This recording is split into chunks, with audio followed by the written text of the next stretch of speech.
like we can all win. Mm-hmm. I just don't have a paradigm for that idea that like for black people to win, everyone else cannot Mm-hmm. win.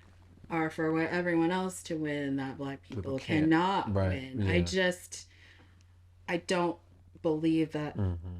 I don't think that's the truth. Again, going back to the kingdom of God, I think that's the way that the kingdom Yeah. should be and should look.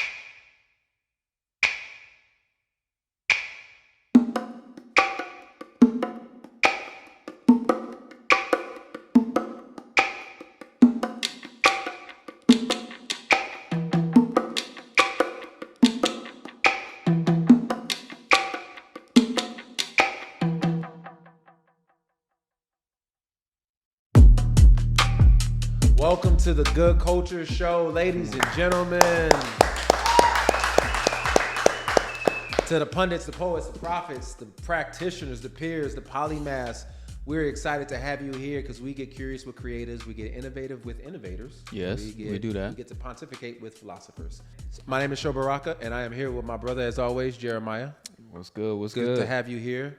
And today we're talking about good cultures. I feel like it's only right. It's only right. The Good Culture Show is going to talk about good cultures. Yes, we are. All right. So what's some good cultures to you? What does that mean, good cultures? You know, I feel like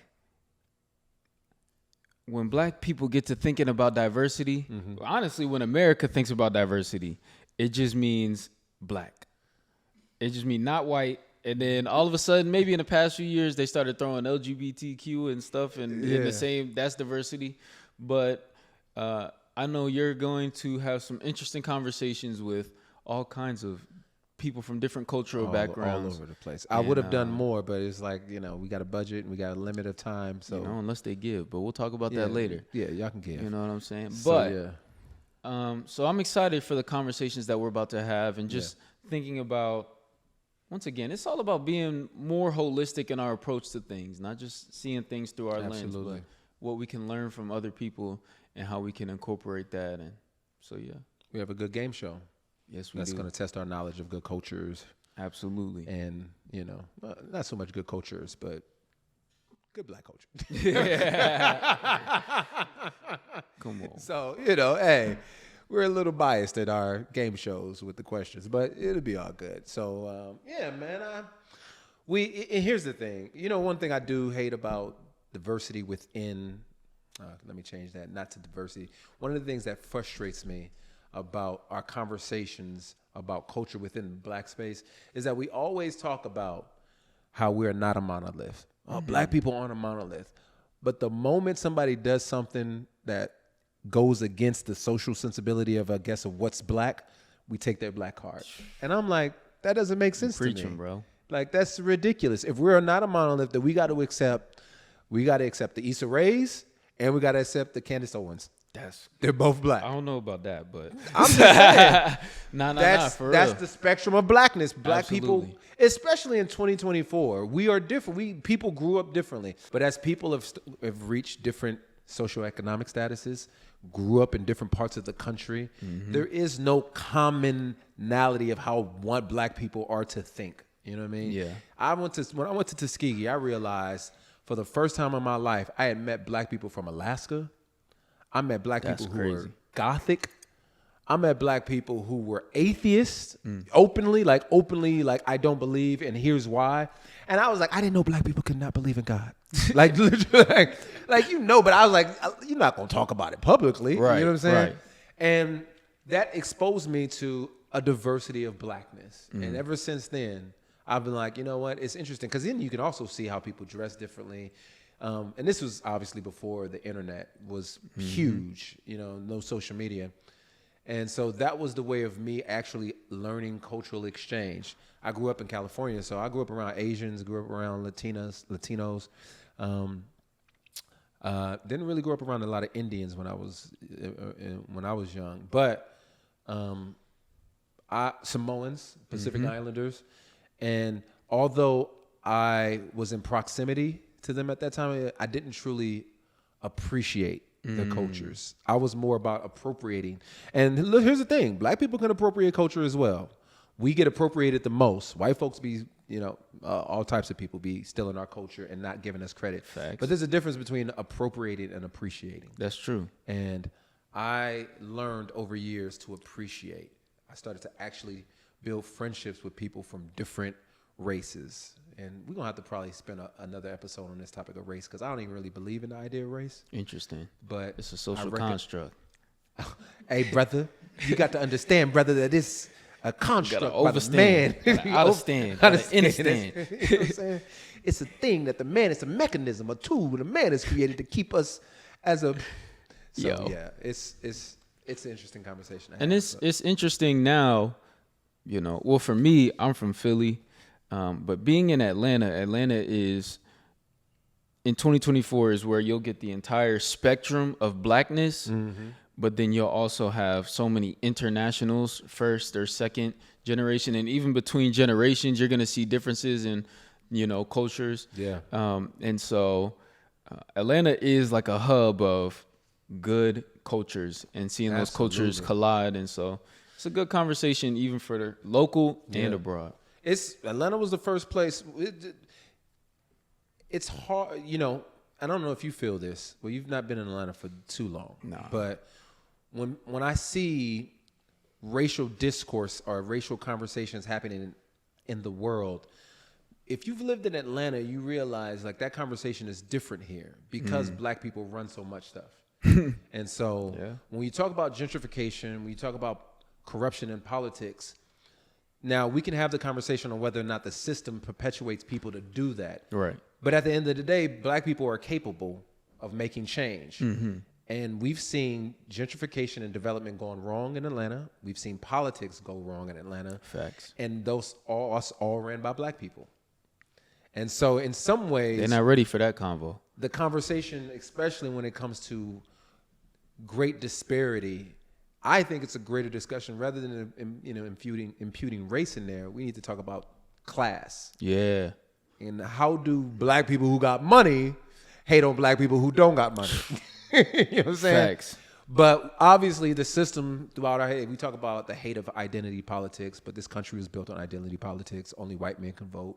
Only white men can have property, etc. So anyway, hopefully we're going to solve all those problems in this episode. Yep. Racism after this episode, decline. Yep. It's not a thing. You're going to Google it. It's going to be like, no search. No search. You gonna Google no results. 0 results. And under results. And under that, it's going to say good culture solved it. Yes, that's all it'll say. All that'll be up there is just racism used to exist until this episode came out. Yeah. It's going to be a wonderful case study. That's crazy. A wonderful case study. This is going to be in the history books. But then racism will rear its ugly head because we won't get credit because some white person will say that they did it. That's crazy. And they'll say it louder, and that's all that matters. That's all that matters. Damn it. Well, here comes some good cultures.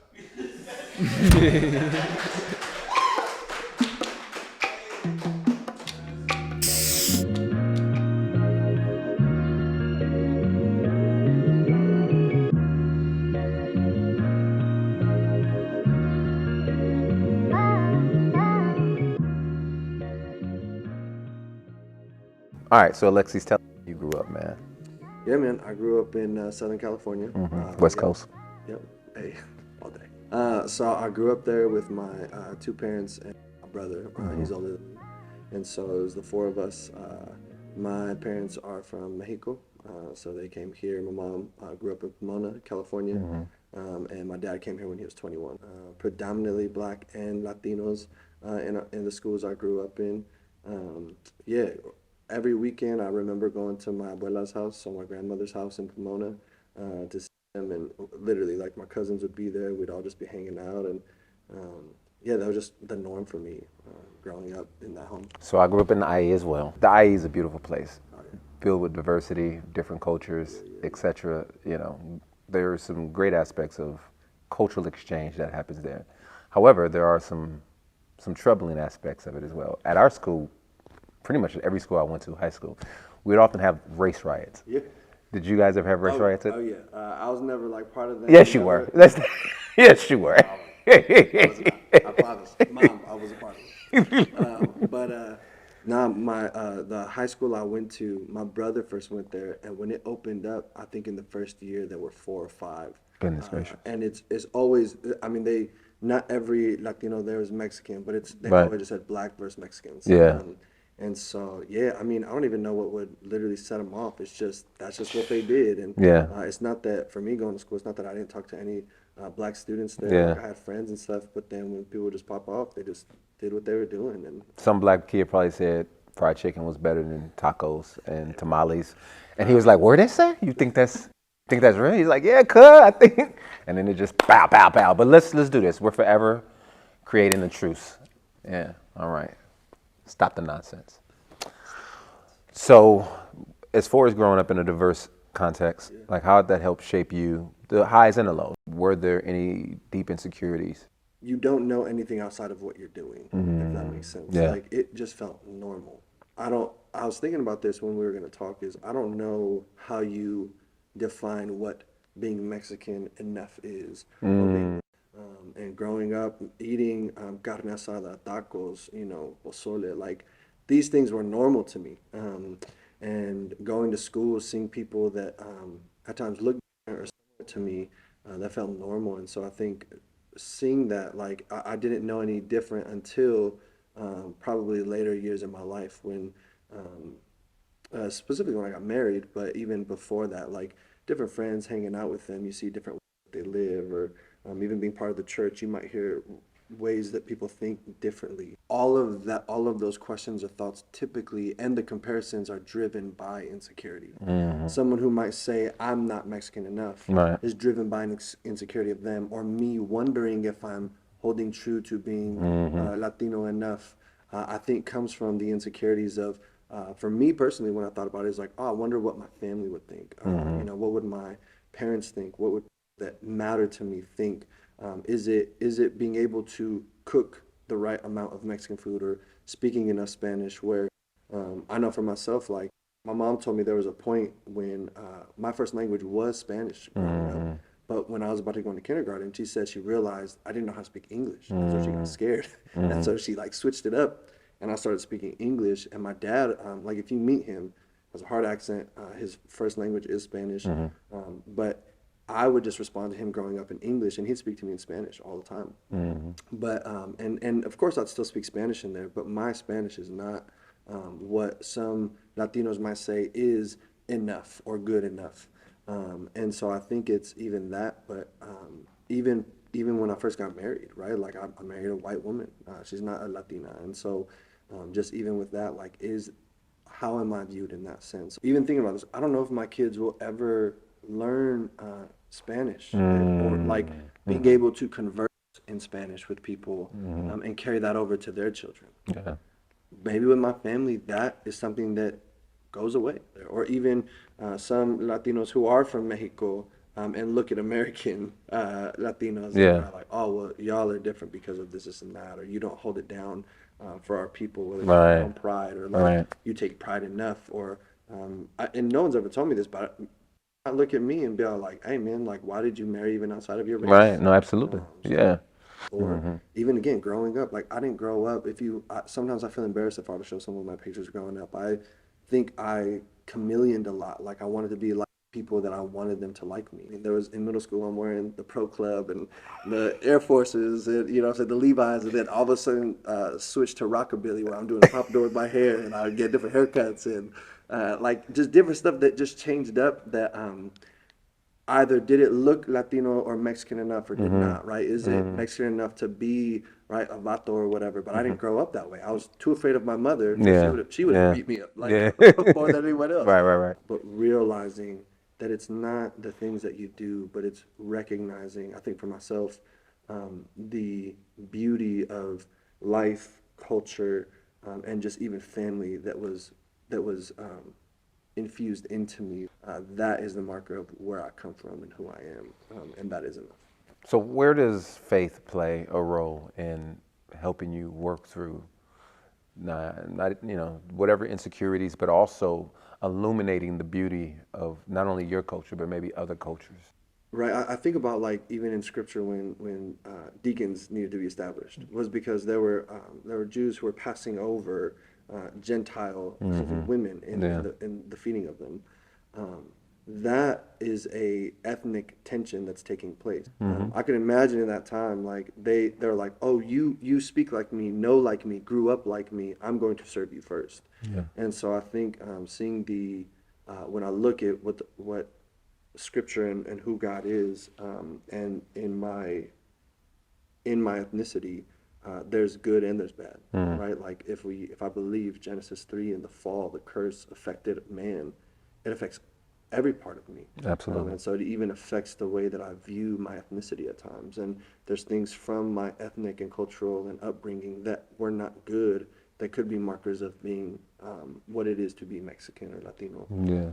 And so when I look at the gospel and who Jesus is, I don't get rid of it, but I ask the Lord, I think, to illuminate areas in which my pride of who I think I should be takes precedence over who I am in Christ. And so I think because of that, it's allowed me to work through those insecurities of being steadfast in Christ. And being steadfast in him is he made me Latino, right? Like he made me a Amen. Mexican man. And so in that, like I can then walk in those beautiful things to share with others, whether it's my children, my wife, or the people around me. Yeah. And also recognize the intrinsic beauty in someone else that the Lord has created them to be, whether it is my wife or my children or people around me that look different, and how those things can blend together to bring further beauty.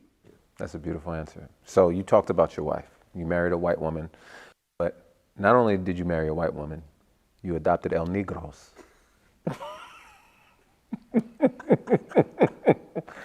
I did not say that. How was that? Like, how was that help expand your understanding of other races, people, you know, being married to a white woman, but also having 3 children who you've adopted who are black? Yeah, so... and then also having 2 other children who will be mixed race. Yeah, so we have 5 kids, 2 biological children, 3 adopted children. So there's a lot, when we walk around, I feel like people at times are just all like, what's going on? What's happening? I think it's come with loss and it's come with gain. I think it's the both and. For various reasons, like when I think about our family as a whole, my wife and I don't just naturally speak Spanish to one another. We speak in English. Because English is the language I'm comfortable in. English is the only language she knows. So there's this reality for me where there's a loss of even, in a sense, language that when I jump on the phone with my mom and my dad, I try to, it's funny, I jump into Spanish with my dad and he jumps into English with me. Like because he's been just growing his English for, his whole life, but it's interesting how that kind of changed for us. I think at first it brought illumination to my pride. And I think to my, in a sense, ethnocentricity, in a sense, where I wanted my wife to learn more about my culture, and I don't feel like I had to learn a whole lot about hers. Because in my head, honestly, I was like, well, she's white. Yeah, so and you feel like I know already.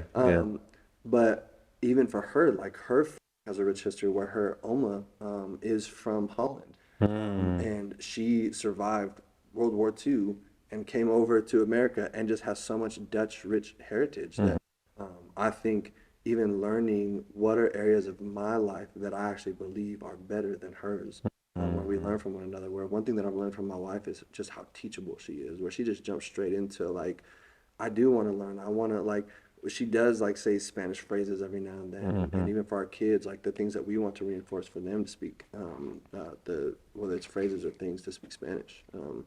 But I also, realize that there is a challenge that comes with us having adopted 3 black children, where there are things for me that I think in a sense culturally you can connect with, but then there's other aspects that are just so brand new to us, very practical things like hair care. Got to learn how to take care of hair. Please. And that was literally like on the docket. Like, all right, we got to head. We got to figure out how to manage those naps, my guy. But even in that sense, it was teaching our family as well. Absolutely. Not just literally us, but the rest of our family. Right? Who wanted like, man, like especially our daughter, like her hair's so pretty. Like let me, and I'm all like, no. Please get your ass fingers away from my daughter's hair. My daughter wears a bonnet in our house all the time Yeah. because we want to protect her hair. Yeah. But I believe if I were to go into a black household that has multiple females, you'll see scarves, bonnets. That's normal Absolutely. in their Yes, house. Where for yes. my daughter, it's just her. Like Yeah, my yeah. wife's not gonna wear one. Right, Like right, right. my youngest, our biological daughter isn't gonna wear one. And recognizing, wow, like there's changes that take place, but we emphasize the beauty of that. Yeah. This is for you beautiful. Don't see this to my daughter. Like, don't see this as a bad thing. Like, and so we point it out when we're out because there are women who are wearing bonnets when they just got to go to the store. It's like, see, she's protecting her. But hold up, we can't. I don't know if we could promote that. We may need to get them to stop doing that. Just But still, take the bonnet off when you get out the car. they're just ready to Kroger real Yeah, fast. but Right? you can take it off Hey, real quick. I mean, if it's raining, pass. Or they're wearing a scarf. Yeah, yeah. Throw the hoodie on or something like that. They're saying, It's a dignity and difference. yes. Yeah. I like that. Beautiful.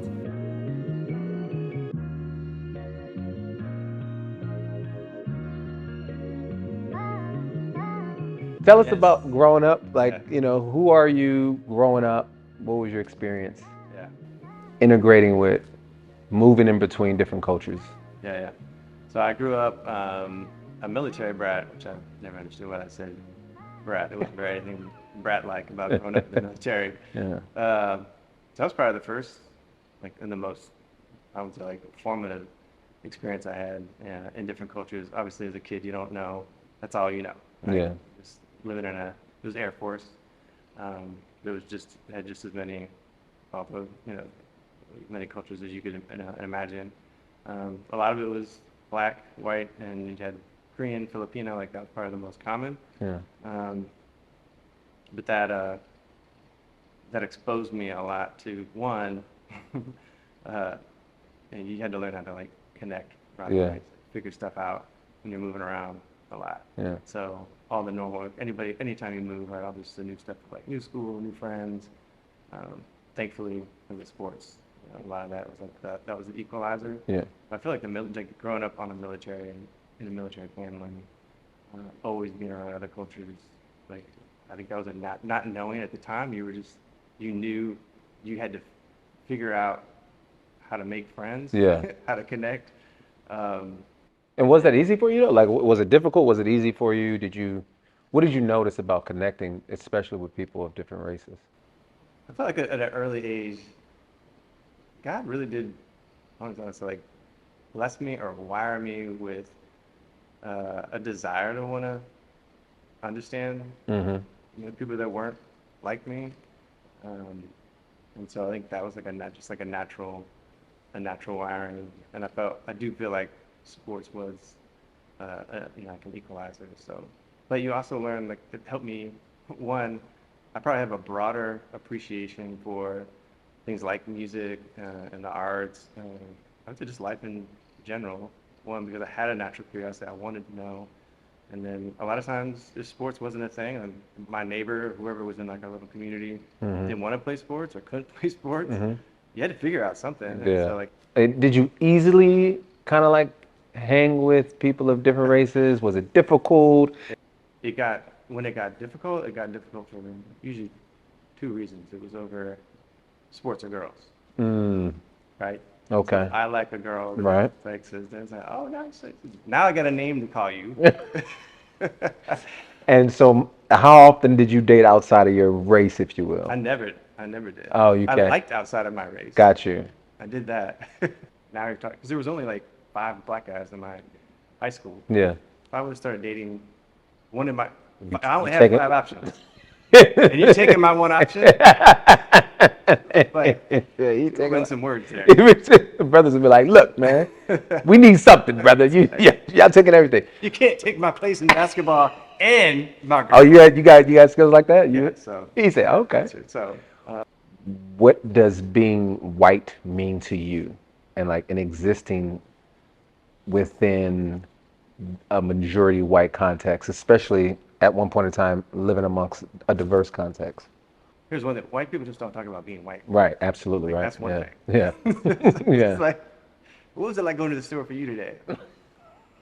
I kind of just did this, and I went and did that, and Jimmy look at you funny, and he's like, no. He's like, So that wasn't a thing. Yeah. I remember at a really young age, again, this is why like my parents grew up in Pennsylvania. So it's rural, it's very white, it's all white. And so the jokes were all around like different races. You know, I'm not gonna say it, but they just weren't kind. Yeah. And so when I would go back into like that kind of like an extreme Yeah, context, like gotcha. extreme white, Yeah. then I knew it wasn't necessarily like I didn't know what it meant to be white, but I knew what it meant to not be white. Got you. Like the other was very clear. Yeah. And then I'd go back to, back home, and Yeah. those weren't conversations. Like, Yeah. again, if I got into a fight with somebody or somebody didn't like me, Yeah. it was always over the same stuff. It wasn't over, for me anyways, it wasn't over race. Yeah. Growing up in Colorado, blacks and Mexicans were always kind of going at it. But it wasn't, like me personally, never really experienced Yeah. like that sort of like conflict, Well, all right. So, having to wrestle with my whiteness. got you. Yeah. Well, what is it like to live in Atlanta as a white man? See, this is where it gets interesting. Yeah.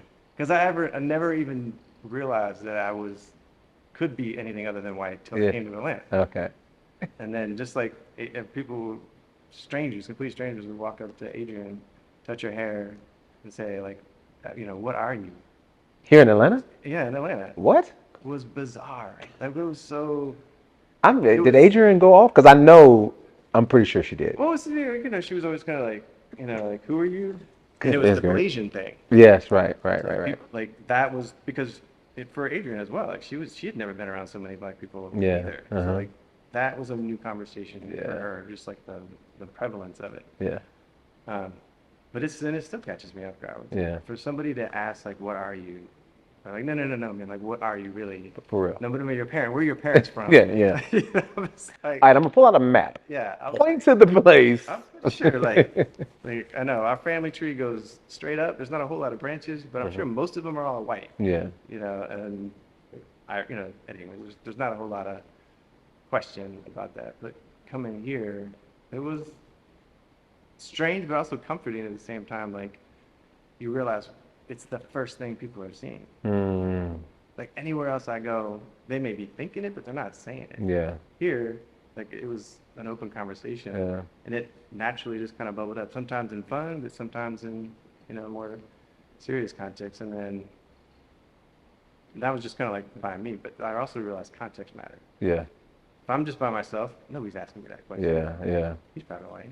Yeah. But they're not going to say it to me. Yeah. When I'm with Adrian, and it's her and I don't know if it's just because it's a woman or Right. because we are. You look different darker races. when you're standing next to her. Yes, it is. I had people fight me about my own race. It's like, why are you not accepting your blackness, You're brother? not. No, you're not.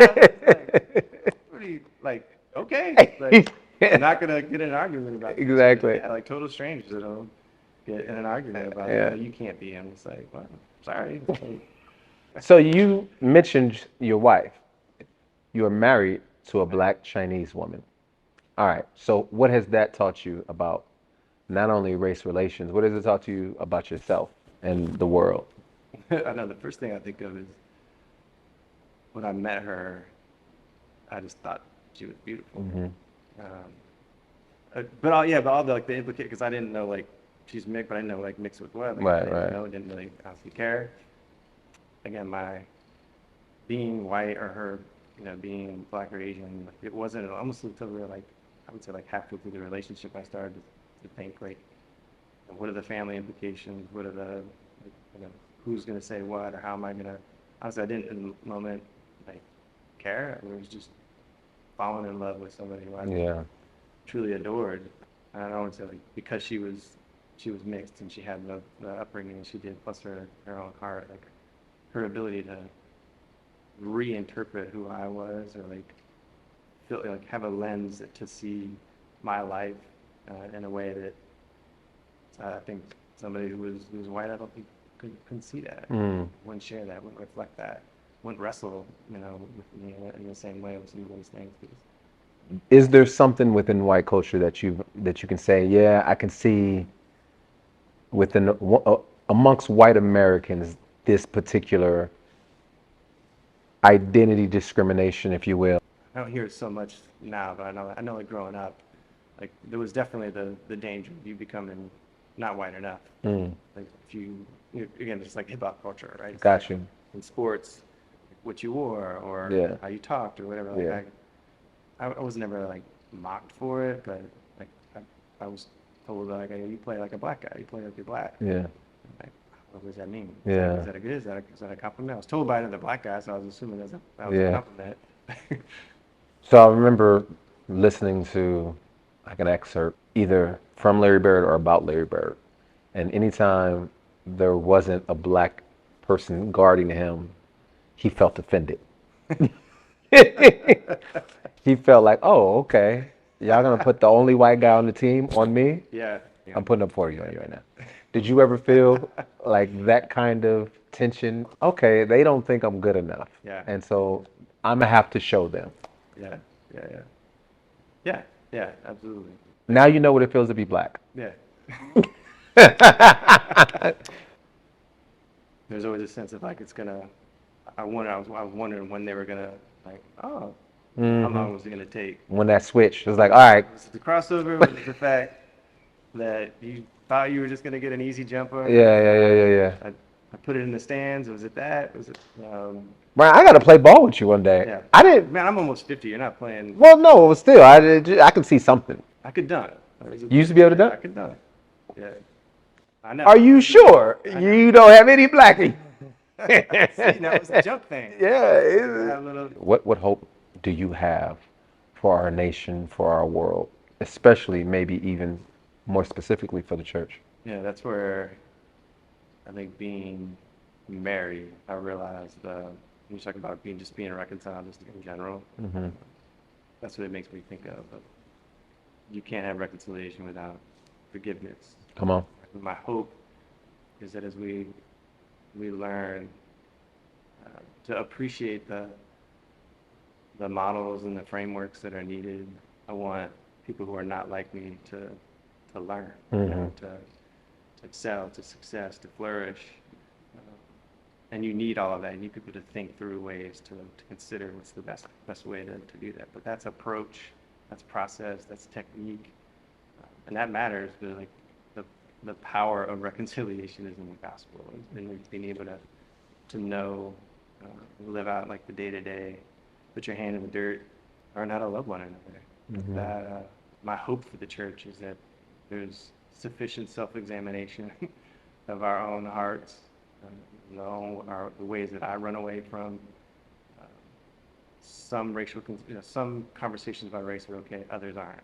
Like one of the most memorable moments I had of I would say like just shame and my need for the gospel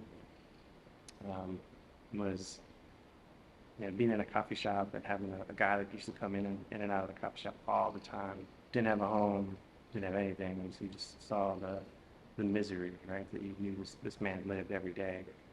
But he also had a stench to him. It's hard to be, like literally just like hard to be in the same space with. And so I could see him from a distance and have compassion when he got close. Yeah. So like that was a real thing, but it also made me realize like that when it comes to reconciliation at all, just in general, how do I absorb that? Yeah. Like just the real. So anyway, I remember that because it always brings me back to the reality of like the danger of distance and the necessity of just being in proximity and allowing yourself to stay. Yeah. And know that this stinks. Yeah. And for whatever that offense to me is, like be there long enough to be like, it's hard for me to be in a space, but over time maybe like what do I need to do to become more, I don't know, I hate to use the word tolerant, but just So you said talk about forgiveness and you embrace that stench, but there does come a moment where you have to tell the truth. Like you tell the truth in order for reconciliation to really engage. Like, and I think, and I think the same thing with racial reconciliation in our nation is that we want people to forgive one another. We want people to get to that place where we can be in proximity no matter how stinky we are. But injustices smell, you know what I'm saying? And we're trying to get there. We're trying to get in proximity, but at some point you got to say, hey, if we're continuing to perpetuate these things, we got to address it and figure out how do we repair the relationship. Because I have not seen it done well consistently. And I feel like that's the one thing too with this, and my hope for the church is not just like, again, like, how do we allow ourselves to continually offend one another? Yeah. And again, the reconciliation isn't that we agree or Right. you know, whatever. But it's like we truly can, like, enough humility. Yeah. The dividing wall is going to come down because I believe in the power of the gospel. And then I just become a minister of that. Not just become, but I'm a minister of that. And that's something I feel like I want to see it done well consistently. Yeah. I want it to be not just a town hall. Yeah. You know, or but again, it has to be like just you asking me that question. What's it like? What was it like growing up being white? Mm-hmm. I've never been asked that question. Yeah. You know, so like those kinds of things. Like it requires one space for this to even to happen, but then there's a willingness for us to offend each other. Well, I'm glad I've been able to. Thanks for offending me. Yeah. Well, hey, that's what I'm here for. My goal was to say, how can I offend Bryon today? That was it.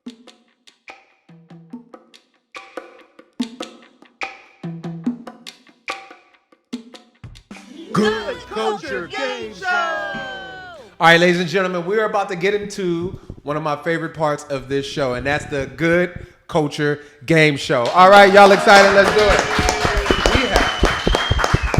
We have two wonderful contestants, and they're both super excited. They're not cynical at all, right? Okay, here we go. And we also have as you can tell, we have our new addition. We have our school board here.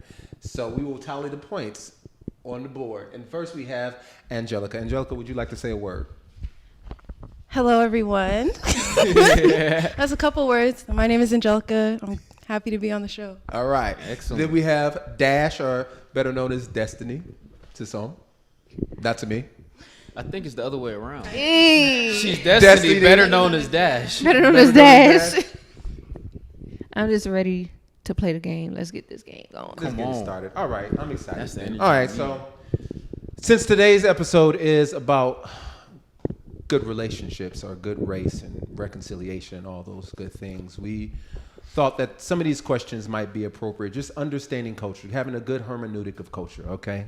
Cultural exegesis. And so the first question is, a matriarchal question. Destiny, you're a new mother.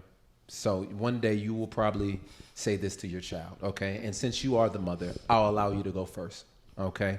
First question we have is, you are walking into your house, but you leave the door open. Okay, we all know that's a cardinal sin in the hood. Mm-hmm. Your grandmother tells you, Destiny, close that door because A, Jehovah's Witnesses are coming. B, you letting all my good air out and we ain't trying to air condition the whole neighborhood. C, Gladys is nosy and I don't want her all in my business. Or D, all of the above. I would say all of the above, but we all know the answer is B. You let my good air out. You let my good air. Jay, how you feel about that one? I don't know. I think she was spot on that one. She was spot on. Baby, good job. That's a point. She said she's already ready. She already ready. We started off easy. Okay. I have a feeling that Angelica wouldn't have known that one though. But whose culture are these questions reflecting? Because you are Nigerian and you don't really, I don't know if my grandma would have said that. What would your grandma have said? Not that. It probably would have been an Igbo. So give us what your grandma would have said. Listen, let's go to the next question. We're all about good culture here, so we want exchange. What would your people have said? My people? Your people. What's wrong with this? As in your people, as in like your family. Oh, I'm really not sure. All right. Well, this really next not question sure. So they would have just let you leave the door open? No. Okay. That's what they would have said. You know better. Close my door. Close that door, Angelica. Don't cut that out. We not editing that out. No, we keeping that. That was a good one. Yes, sir. All right, question number 2. Angelica, this is for you, okay? I need you to fill in the blank. This is going to test. This section is called fill in the blank, This is going to test your church knowledge. All right. I'm a little concerned, but why? I think you got it. Okay. This is not necessarily theology or doctrine. Okay. This is just good old church culture. All right. I need you to fill in the blank. It goes like this. This is the saying in most predominantly black churches. If a person gets saved, they was wilding out, the deacon in the church would say, that man is now blank, blank, blank, filled with the blank, blank, and blank, blank. So he's blank, blank, blank with the blank, blank, and blank, blank. Come on now, it's easy. Crazy thing is, I can hear it right now. Where's my answer choices? Which what? Where are my answer Oh, choices? There are you no fill in the multiple blank. choices. You fill in the blank. This one is. Now, I'll say this though. I'll give you. He's You already gave saved, one. sanctified, filled with the Holy Spirit, and Come on now! Come on, somebody! Come on, somebody!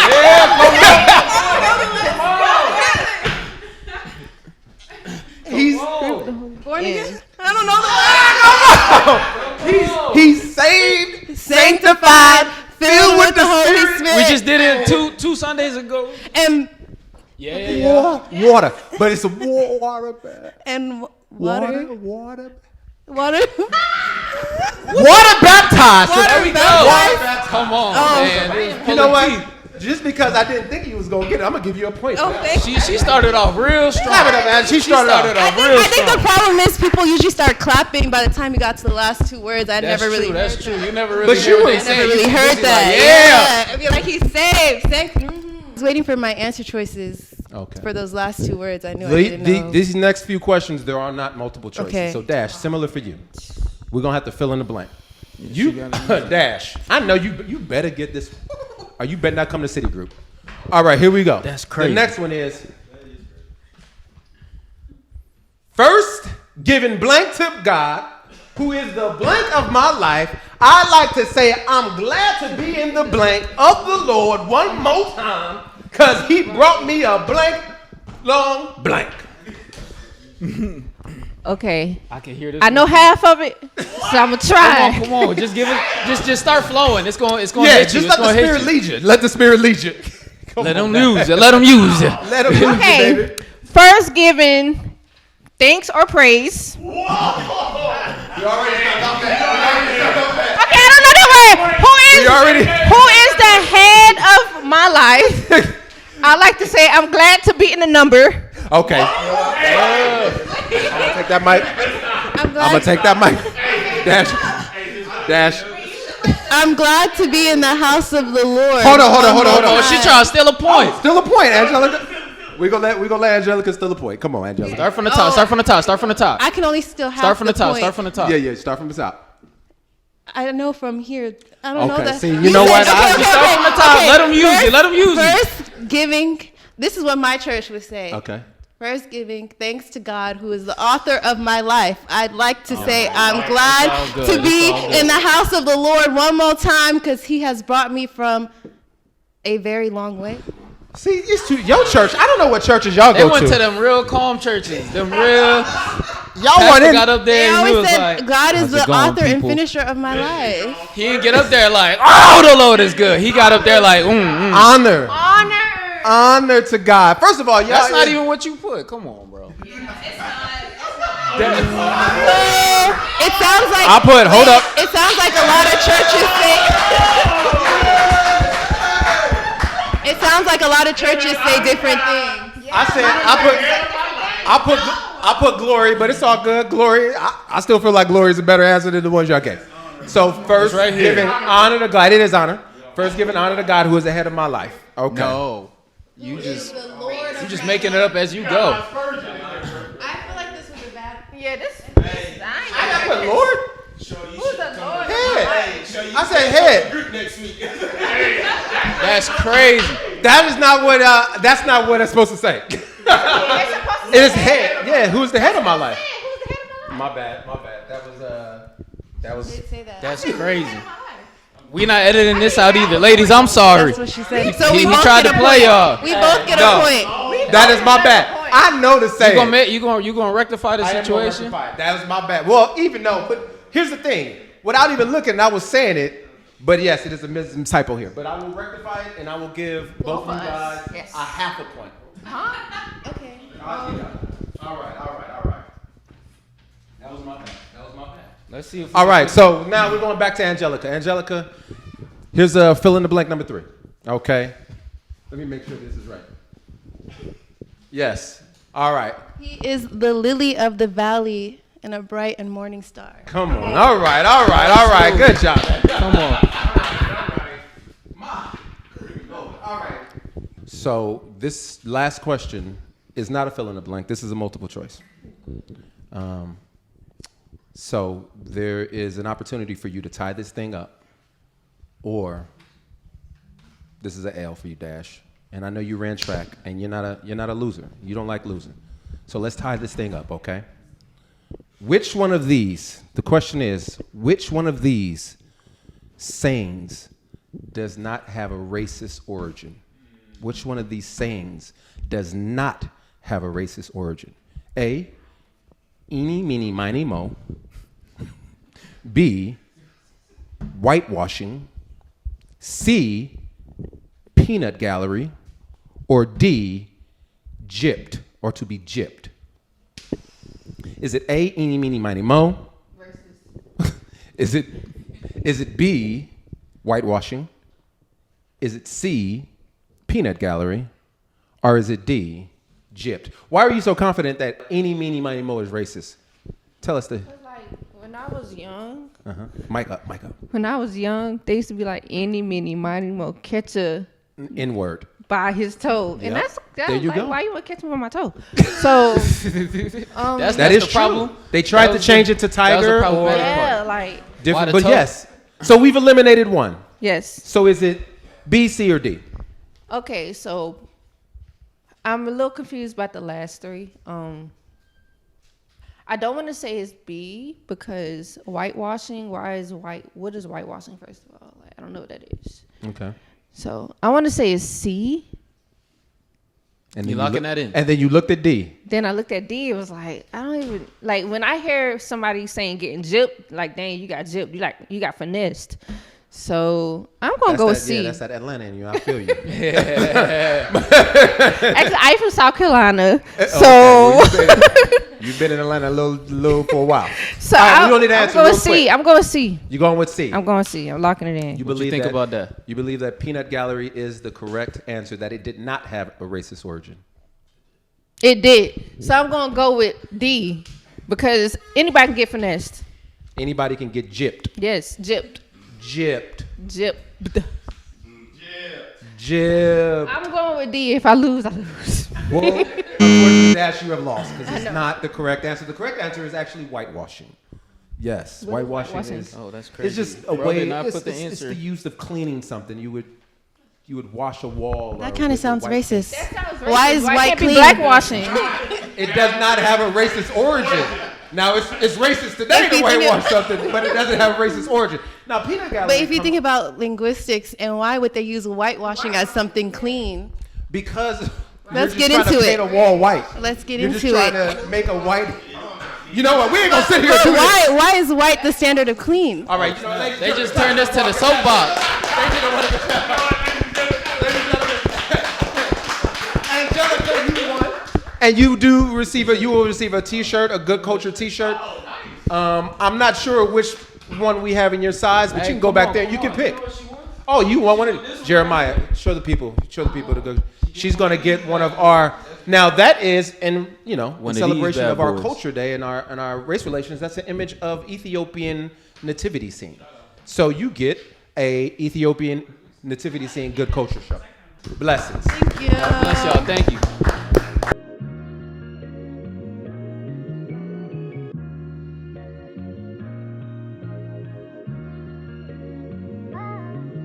Tell the audience, who is Latoya? So Latoya Tisseroni. If you couldn't tell, it's very Italian. That is So funny. yeah, We'll reveal I'm a why. black Italian.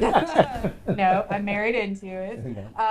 So yeah, so I'm married. We have 4 kids. For work, I'm a creative, an artist, a curator, a designer, and yeah, I'm just a lover of beauty and people and culture and all of those things. So where does that beauty of culture, where does that come from? Funny enough, it came, I think, very early on from the way that I was raised. I don't think my parents ever set me down and were like, we're going to teach you about culture, but it was the books that were around our house, the art, the music. Roots was just lying around. That was like the Cosby Show. Family, we're going to watch The Roots. Right. It was just like, that's what you did. Oh, Cosby Show was like, every season they did a new opener. So we would sit around the TV and see what the opening was going to be. But no, it was just so easy to have access to that. So I had access to Roots. I had access to the autobiography of Malcolm X. I had access to, even books about Christianity, which I think began to pique my faith at an early age.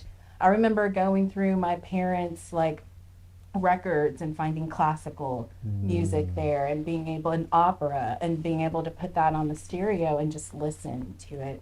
Because I think as kids, we're all just innately curious. And so when you have access to different forms of culture and art, you just kind of gravitate because you want to learn more. And then it becomes a value statement, right? As a child, we get our values from our parents and from our community. So if it's in my home and my parents are listening to it and reading it, then that kind of imprints on my brain that oh, this is something I should value. But then even in high school, I was the cool kid. I was the vice president of the international club.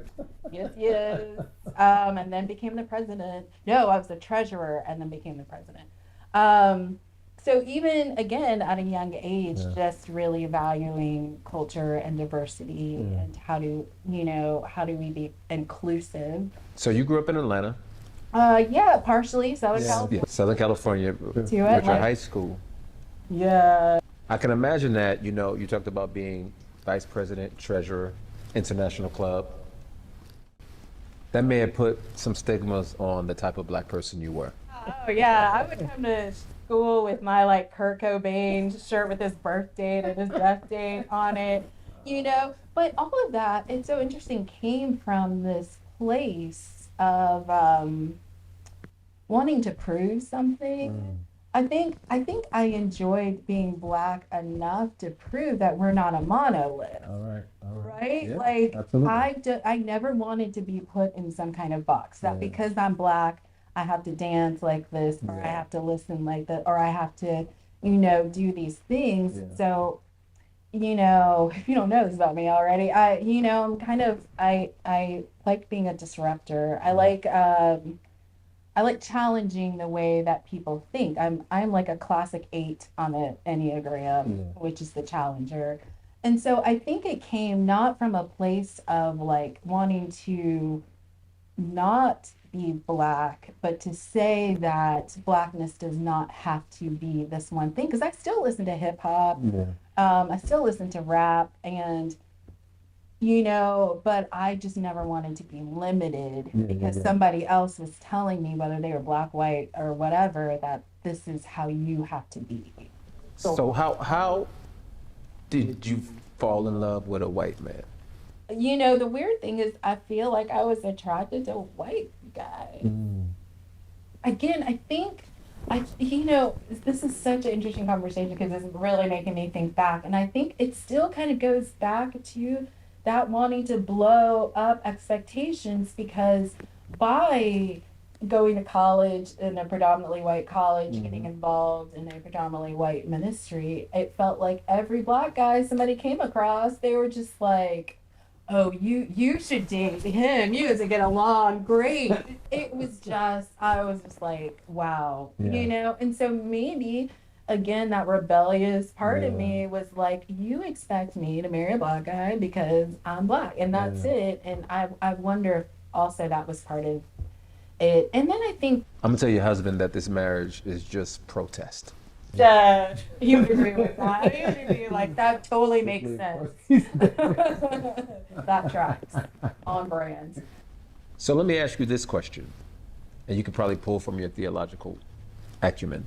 How does being in an interracial marriage paint a wonderful picture of reconciliation in the same sense that Christ reconciles himself to his bride, not only spiritually, but also in this present world?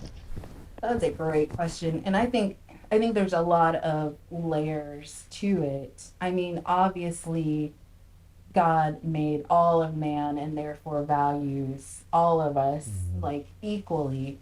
And so I feel like in a marriage where you are to be equal with each other, it is a physical representation that two people who look different from each other can not only be equal, but be one, as we are supposed to be as the church, you know? And so I do think that is as a picture of that. And then also what comes from that, like, so our children, you know, and I think what's so fun about being in an interracial marriage is when you have a baby, it's like a crapshoot, you know, so it's kind of fun because you just don't know what's going to come out. Anyway, but yeah, I mean, I think that, you know, even the energy behind, you know, procreation and what's going to come from that is a surprise and a delight, you know? And I think that even communicates, you know, God's creativity and you're solving racism one baby at a time. Right. I mean, seriously, you're just kind of watering it. I told somebody last night, I'm like, Zendaya is the future. Like, that's what we're all going to be looking like in about 100 years. So in that way, I think it's a picture of not only equality, but the oneness that I think we are called to represent as the kingdom of God. Okay, some people will say, amen, Latoya, this is beautiful. We love your posture. However, there's no way that you can be pro-black and be interracially married. What would you say to those people? I think that's ridiculous. My husband does not define my blackness. You know, right? Like, he does not define nor limit, you know, my blackness and my commitment to. Honestly, I don't even have a frame of reference for that. Yeah, I was gonna ask you, do you even know, like, it can be elusive, but what does it mean to be pro? Yeah, I guess that's the frame of reference. I mean, it's, you know, I'm rooting for everyone black. Yeah. And I don't know why I can't do that within the context of, like, my marriage. It's not like he's holding my hands behind my back and being like, oh, you can't. I think if you are in an interracial marriage where you have to diminish any part of yourself and then I think that is definitely like a hindrance. But I don't think it should be assumed that if you are in an interracial marriage that you can't be pro-black. How does someone, in your definition of pro-black, root for everything black while at the same time hope for reconciliation? So how does that reality exist? I don't think that those are mutually exclusive things. Like, we can all win. You know, and so I think sometimes, like, in my paradigm, and I just could be completely wrong, I just don't have a paradigm for that idea that, like, for black people to win, everyone else cannot win. Or for everyone else to win, that black people cannot win. Yeah. I don't believe that. I don't think that's the truth. And I don't think that that's the way it has to be. I think there's a way for us to all win. Again, going back to the kingdom of God, I think that's the way that the kingdom should be and should look. And so I don't know if I'm answering your question, but I just don't have a I think it's great. Those are not opposing things to me. But I think your answer is revolutionary in a lot of ways, because there's some sentiment out there that that would say no, that's not true. They would say that in order for black people to win, there has to be a submission in some ways of other people in order for us, because now we would both agree that obviously there are systems and there are certain structures that are prohibiting people from success. 100%.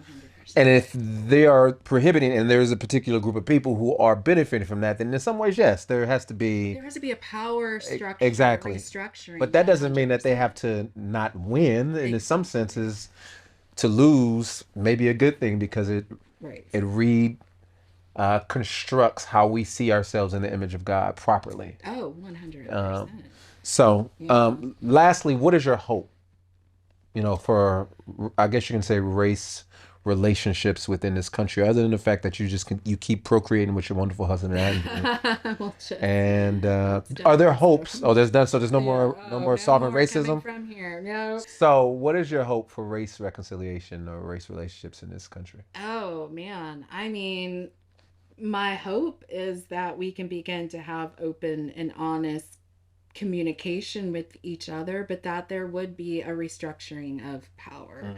But also just that, how do I frame this? That reparations? Legislative. I thought you. Oh no! I mean, I'm all about the rubber. I mean, look, I'm not. If somebody wants to do that, but I think that I think leadership needs to begin to change. It's such a multi-layered kind of thing, but I want to see that sense of diversity happening on every single level, from the top all the way down to the bottom. And I think that the government and legislature that has to change, and I think a lot of that stuff will start to trickle down. But I would say on the ground level, it starts with communities. I think there's a lot of healing that needs to be done in the narrative and the story. I want to call out the media. I think that's a huge. I mean, it's getting better. Where I'm a huge. Was it getting better in media? I'm seeing. I'm a huge independent lover media or mainstream of pop culture. Okay. I would say even mainstream. It is a trickle, but it is. No. I see where it's getting better. And so love pop culture. And so one area is even in the genre of fantasy, right?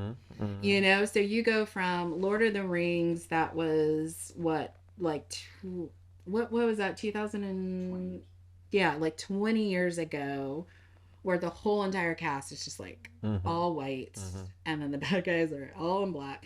To they did the prequels to the Lord of the Ring, The Power of the Ring, where we're seeing a black elf, and we're starting to see this world looking more. Which the world couldn't handle it. They could not handle that. Right, I know there was some fighting, right? Yeah. But they did it, and even you've got the live action One Piece, where if you look at the manga, the characters look white, but in the live action, they're bringing this diversity into it.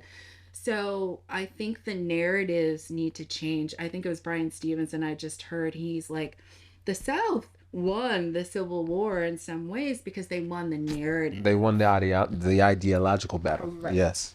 Yep. And so that too is like a front that we need to win, and a front that I feel like a lot of folks don't really talk about, because it's like we are being influenced by the images we see, the stories we hear, all of that, on a ground roots level. And so I think we need to recapture the narrative and start telling more honest, diverse narratives. And I want to see, even within Black culture, I want to see our telling of narratives expand, right? Where it's not just about oppression and sadness and things like that, but there is so much more to us, and we need to start stepping into that. Like, I want to see your daughter writing manga, right? And from her perspective as a Black woman.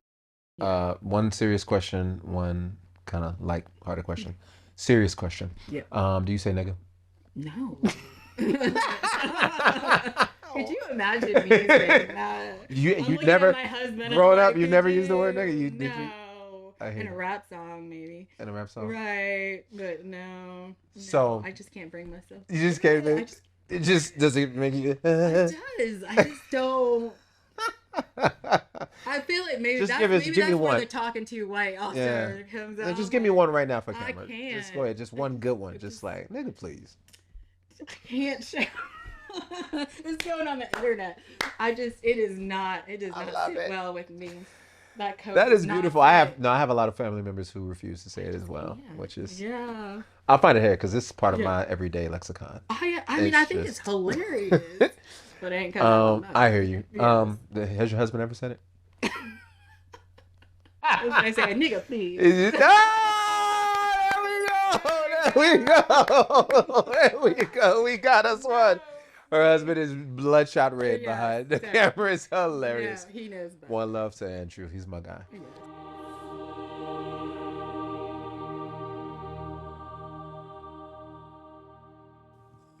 Lord, keep so busy praising my Jesus. Keep so busy praising my Jesus. Keep so busy praising my Jesus. Ain't got time to die. Their eyes were watching. Ain't got time. Ain't got time to die.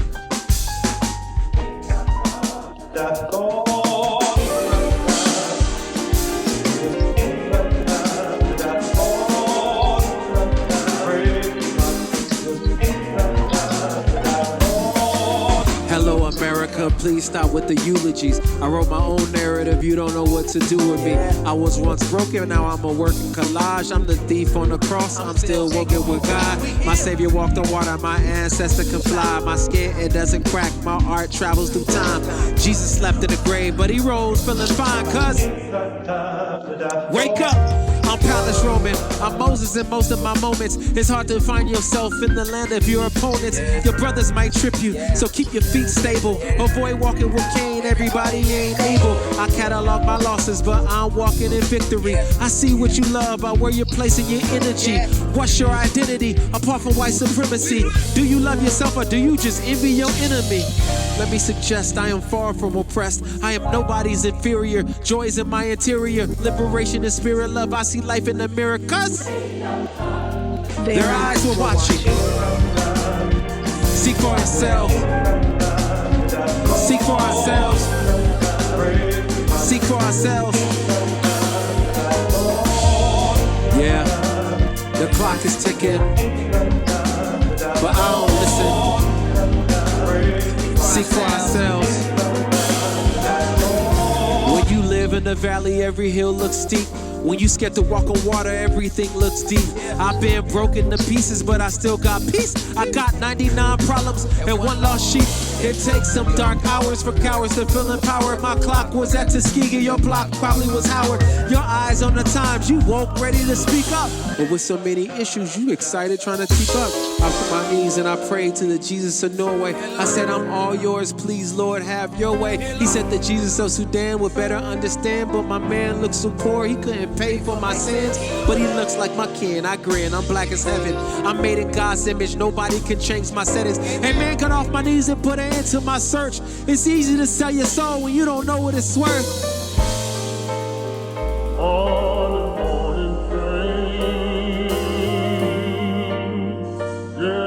And now, the benediction.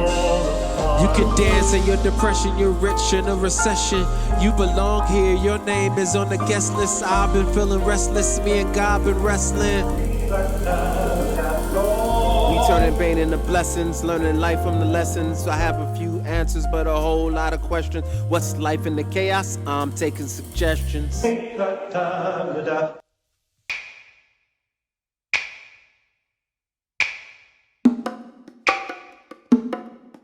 Jeffrey.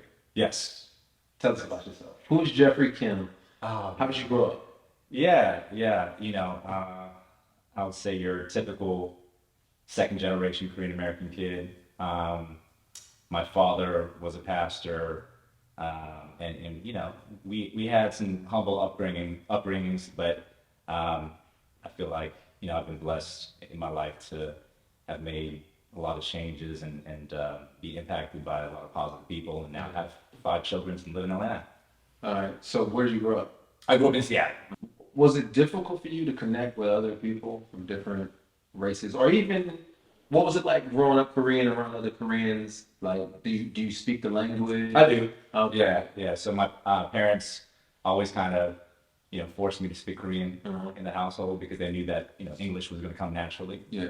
So they did that. But in terms of, I guess, hanging around with other Korean people, it felt a little bit more natural. Yeah.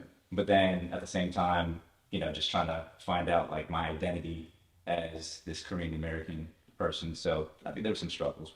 Do you look down at Koreans who don't speak Korean? No, I No, I don't. I Cameras aren't on right now. Just you and I. Yeah, not really, because I feel like, if you look at all sorts of different cultures and nationalities, there's folks who live in America and don't speak the language. So, what were some of the more difficult experiences you probably had racially growing up? Man, I had all sorts. It's, I think we talked about this over dinner too. It's trippy to me to see this huge shift for, I would say, Korean culture in specific, but Asian culture to be in vogue now. Yeah. Right? Because when I grew up, I was accosted for so many different things. I was called a chink, a gook from my peers at school. Yeah. I literally had a teacher who would, make fun of the food that we ate, saying like, "Oh man, kimchi is the nastiest stuff." It's now they're killing it. Now they're yeah. But thinking back to that, it's like, well, if you look at the similarities between some of the different European foods, like sauerkraut is the exact same thing. It's like how you can call kimchi disgusting, but sauerkraut is basically the equivalent. Right. So because you're not putting it on hot dog. That's why. That's true. You're a very charismatic dude. I appreciate that. Gregarious, you folks may not know this, you rapped for a period of time. I did. How did that come about? Well, again, I feel like the West Coast is a very diverse place. Yes, absolutely. Right. And I felt probably the most accepted because of the area that I grew up in by my Latino and Black friends. And so I got to really enjoy, some of that hip hop culture that came around with that too. And so that's, I think, where I got my background from, and just the friends and type of people that I associate myself with now. I feel like I have a very diverse friend group as well.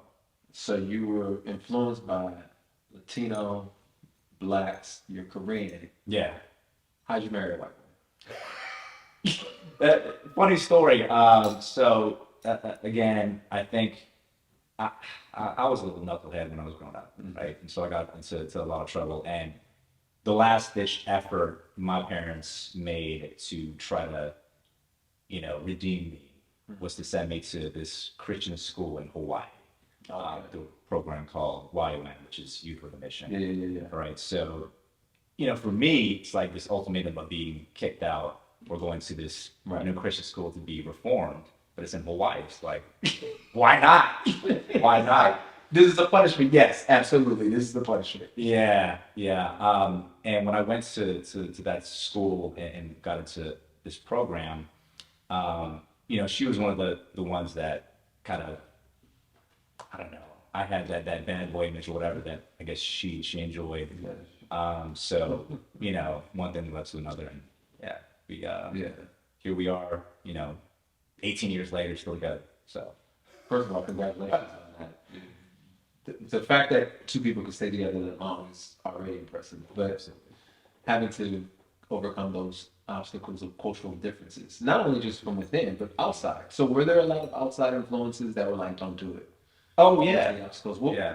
Whatever you're willing to share. No. So if you look at the Korean culture, the Korean country and the people are very homogenous, right? And so they take pride in being full-blooded Korean folks, and I think they also take pride in some of the struggles that we came through and where we are now. Yeah. Right. So even growing up, I would date girls from different nationalities and whatever, but I always had an older cousin who was like, okay, yeah, you're having fun, but you're gonna marry a Korean woman when you get older, right? Yeah. So there was always that influence and that push. And even nowadays, if when we go out and Korean folks, the older generation Korean folks see my family, I think sometimes they think, man, you should have, you lost one to a white woman. They snatch them all. They snatch all the goals. Even within cultures and within nationalities and people groups, there's prejudice and discrimination that happens. Sure. I've heard Asian friends say the difference between city Asian, general Asian. What is the racial dynamic within Asian culture, and do you experience it? And what would you be hopeful to see change, I guess you can say, with it? Yeah, absolutely. I think just like anything, there's always a little bit of a demographic view and perspective on things, and even a hierarchy that you look at. And yeah, there's this stereotype and the stigma that certain Asians, right? I would say probably predominantly East Asians, like Chinese, Japanese, Koreans, are like the elite Asians. And then to your, example in terms of jungle Asians, maybe like the Southeast Asians, whether like Vietnamese, Filipino, Cambodian, all that, tend to be looked down upon between, the Asian communities and all that. But I would say in this day and age, because they are developing so much as well, there's a little bit of a equilibrium happening. But yeah, there's still a little bit of a stigma between, the Asian communities, for sure. How's it going to be privileged? Dude, I wish I was. Man. I wish I was. You know what's funny? So I have a friend of mine who took me to this dude's restaurant. He owns the NF Sushis and all that. He's a Vietnamese guy. And when I first came in there, he was like, man, dude, I wanted to beat you up because you're Korean. And I have this negative feeling towards most Koreans because they have this air of elitism to them. Yeah. But like, you're a cool dude, man. So I appreciate that. So there really is that little bit of that's contentiousness. Crazy. Yeah. What makes you hopeful for race relations in general? I mean, I think assuming that you are hopeful. I am hopeful. I think it's hard to have these big differences when you are together, right? And in communities where you're interacting and all that, because there may be worldviews and stereotypes that can be ingrained maybe from your upbringing or, you not being exposed to certain things.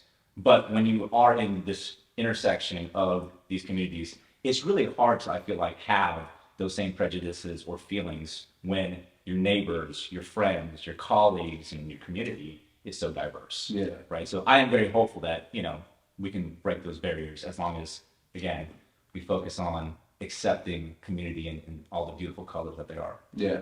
I believe in cultural exchange. I think, obviously there's cultural appropriation. People can appropriate culture, but I'm highly for cultural appreciation. People should appreciate other cultures. What are some things that you appreciate about other cultures? I think you put it beautifully, because I myself, I feel like I'm a byproduct of all these different cultures being mixed together, right? Because when you look at the Asian culture, again, I think the focus is to not create issues, be diligent in what you do, kind of stay quiet, work hard, and keep your head down, right? But I feel like because of the relationships that I've had with maybe some more, gregarious cultures.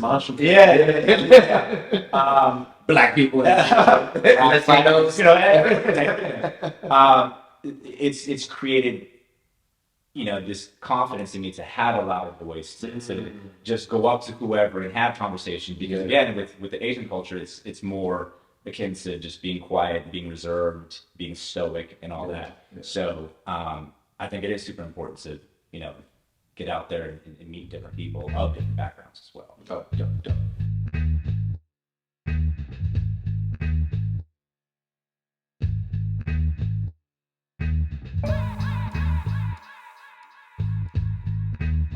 I'm trying to solve racism. We figured this thing out. if we can just follow these directives, racism will end in approximately by the election in November. Because I sat down with a brother, I said, hey, we'll allow white people to use the N-word for 10 years. Even though we shouldn't have to, as black people, we'll concede a thing. We'll concede some things for 10 years. Okay. If black people don't have to pay taxes for 15 years. Oh, that's good. That's good. That's good. I said to my Mexican brother, I said, hey, we'll agree to no longer mess up tacos, enchiladas, and tamales. We will leave your food alone. Put that seasoned salt in the tacos. That Lowry's just... Yeah. But here's what you have to do as Mexicans. You got to convince Dominicans, Puerto Ricans, and Cubans that they're actually black. Do you agree to this proposition? Same with Koreans. I said, hey, you know what? We'll allow you to have BTS and like you guys can take over pop music. Don't cook, man. I don't even know who that is, but I'm amazing. I'm pretty sure he's amazing. Yeah. I've seen BTS and I was like, these boys can dance. Yeah. Blackpink, I'm like, What is going on? this is crazy. Right. What's happening? When did black people lose all their swag All of it. and give it to Koreans? When did that happen?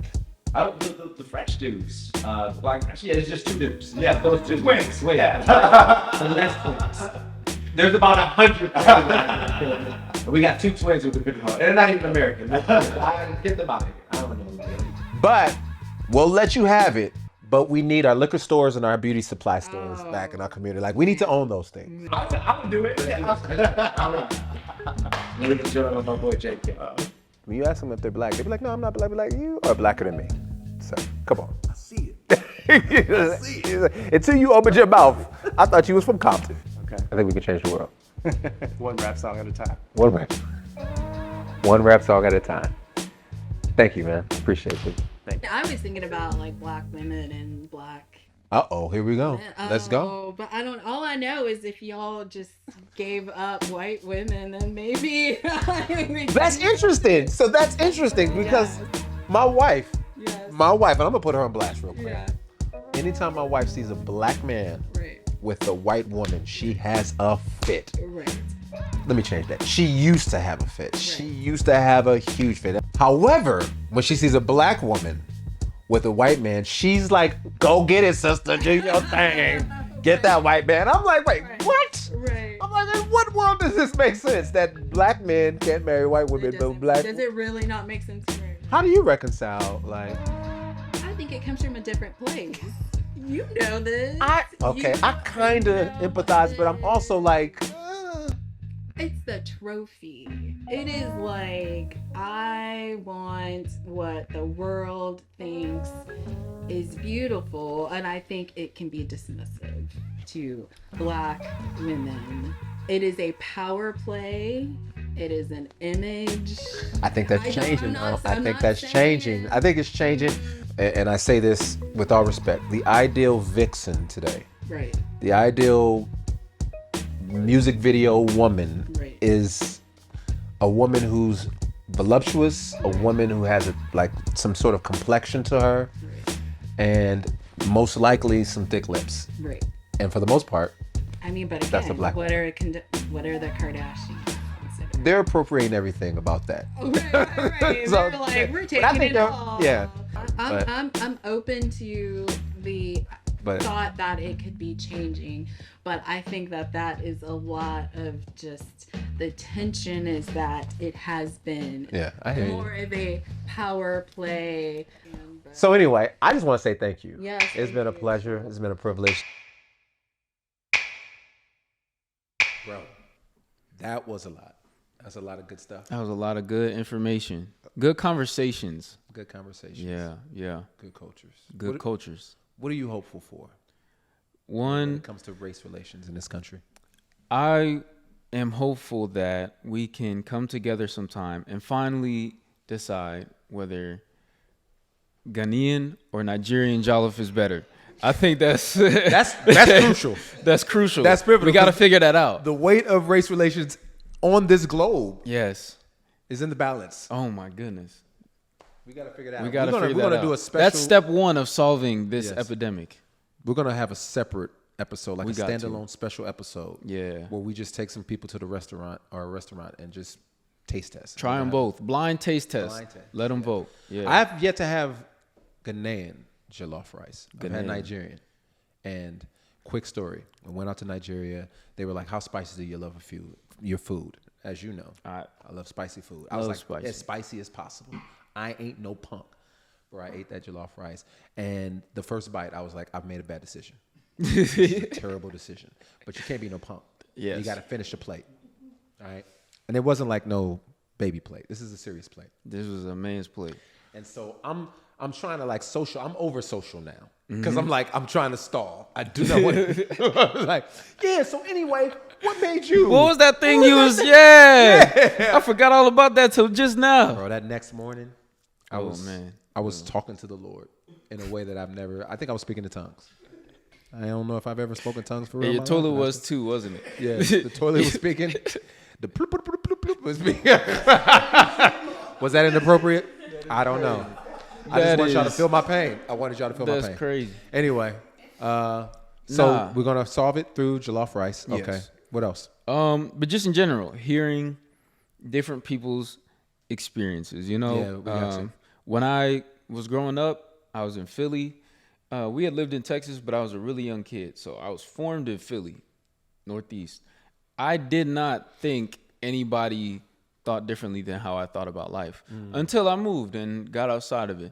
And so I think there's just something beautiful about hearing from different cultures and different experiences. Yeah. And then as that informs, as you grow bonds with people and connect and realize, oh, we have these things in common, or like, oh, there's the beauty in the difference here.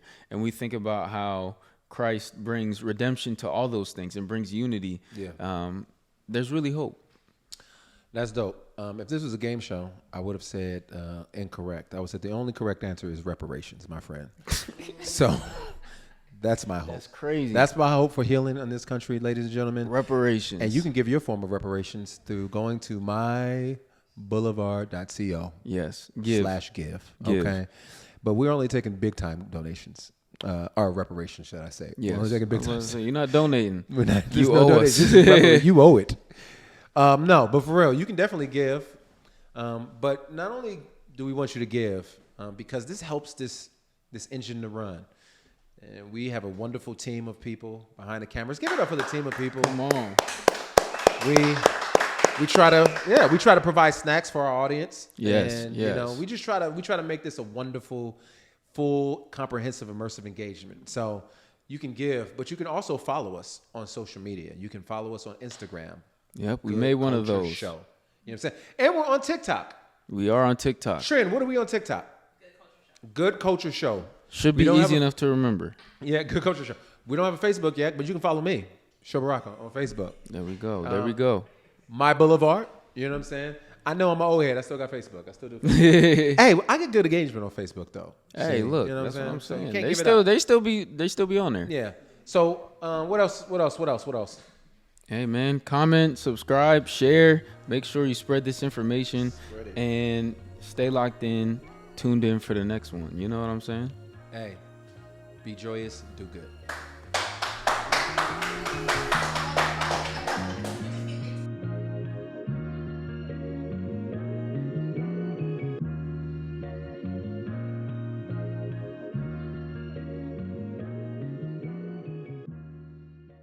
I've never been to a Mexican church service, but back in my day, I used to party with Mexicans. And I'm gonna tell you something. Don't nobody party like Mexicans, bro. Bro. I'm talking about OGs, like dancing. Dude, like they be in the corner just like, and then that song will come, them brothers, they getting it. And I'm like, OG getting it like that? And innovative, right? Yeah. Like, something, I remember, whether right or wrong, I was all like, is that a washer full of beers? They didn't have a cooler. All the ice and stuff. Innovative too. I'm gonna tell you something. We try to create an innovative challenge between black folk and Mexicans and see who comes out the victor.